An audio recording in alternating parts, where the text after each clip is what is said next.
ดงมวยทะเลเนื้อแต่เมียนตอเมียนเนียลอย่างน้าแม่งสอมวยสลาก็โดยดงได้ใต้เมียนละอใต้เมียนกระหายคลาเอาปรมตรำอนาชีบาหรือสลาบ้านบนใต้คลาเตียดตัวแต่โจปอเติบเนี่ยระเลิก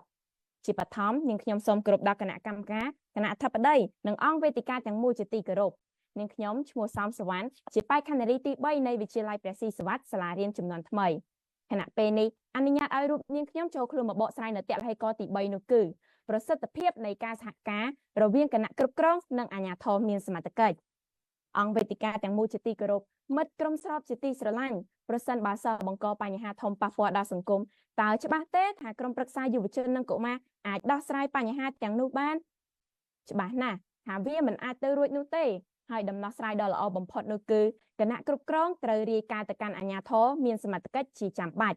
ปลุกโลกមានទួនាទីក្នុងការចេញមុខដោះស្រាយបញ្ហាប៉ះពាល់ដល់សង្គមនិងអន្តរាគមន៍ឲ្យមានសណ្ដាប់ធ្នាប់រៀបរយល្អម្យ៉ាងវិញទៀតអាជ្ញាធរមានសមត្ថកិច្ចក៏ដើរតួនាទីយ៉ាងសំខាន់ដូចគ្នាក្នុងការលុបបំបាត់ក្មេងទំនើងពិសេសសិស្សានុសិស្សដែលលួចកិច្ចម៉ោងសិក្សាដើម្បីដើរកម្សាន្តយោងទៅតាមការចុះផ្សាយរបស់អគ្គស្នងការដ្ឋាននគរបាលជាតិនាថ្ងៃទី21មករាឆ្នាំ2025បានឲ្យដឹងថា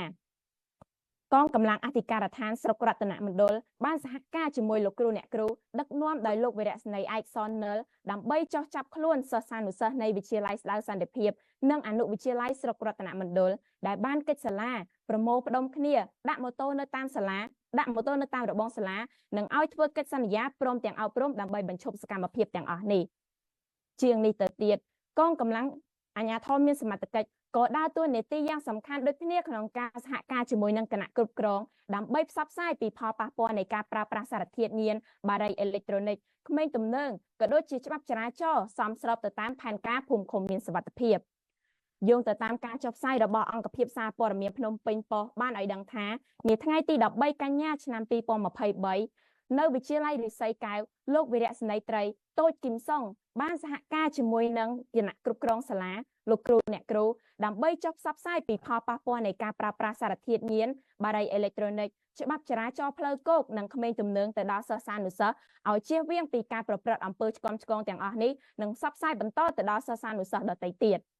ត្រង់ចំណុចទាំងនេះមិនបញ្ជាក់ទេឬថានៅពេលដែលមានបញ្ហាធំកើតឡើងក្រុមប្រឹក្សាយុវជននិងកុមារមិនអាចដោះស្រាយបញ្ហាទាំងនេះបានឡើយផ្ទុយទៅវិញគឺមានតែការសហការរវាងគណៈគ្រប់គ្រងនិងអាជ្ញាធរមានសមត្ថកិច្ចទៅវិញទេទើបអាចដោះស្រាយបញ្ហាទាំងនេះបានសរុបសេចក្តីមកប្រសិទ្ធភាពនៃការសហការរវាងគណៈគ្រប់គ្រងនិងអាជ្ញាធរមានសមត្ថកិច្ចពិតជាដើរតួនាទីយ៉ាងសំខាន់ក្នុងការលុបបំបាត់ក្មេងទំនើងក្នុងការកែប្រែអេរយាប័តឆ្គាំឆ្គងរបស់សិស្សានុសិស្សឲ្យទៅជាអេរយាប័តវិជ្ជមានវិញជាចុងក្រោយនាងខ្ញុំសូមថ្លែងអំណរគុណដល់អាជ្ញាធរមានសមត្ថកិច្ចដែលតែងតែព្យាយាមកែប្រែអេរយាប័តឆ្គាំឆ្គងរបស់សិស្សានុសិស្សកន្លងមកក៏ដូចជាសូមសំណូមពរដល់គណៈគ្រប់គ្រងមេត្តាពង្រឹងវិន័យ